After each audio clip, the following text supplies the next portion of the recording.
Blondin, responsable technique du Fonds national de développement agriculture pastoral, qui a été institué par la loi d'orientation agriculture pastorale. Nous sommes arrivés au terme de la 15e édition du Forum mondial du Conseil agricole et rural, en anglais GEFRAS, qui a été tenu ici à Diamniadio, au Centre international des conférences Abdou Diouf, du 11 au 13 novembre, portant sur la thématique du Conseil agricole dans l'enseignement supérieur et les politiques et programmes agricoles.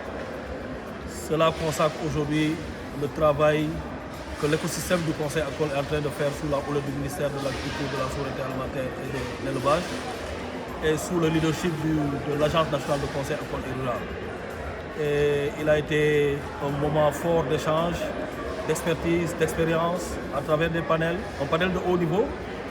des keynotes, des communications, des visites de terrain, des stands d'exposition.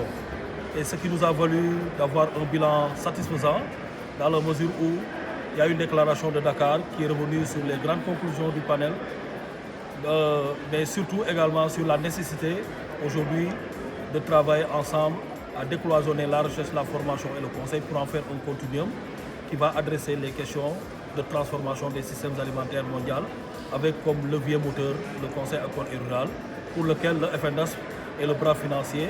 parce qu'assurant le financement des services agricoles dont le Conseil agricole et rural, mais surtout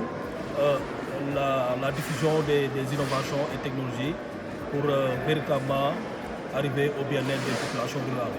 Donc c'est un bilan de satisfaction que nous tirons et le FNDAS a été d'un apport fiduciaire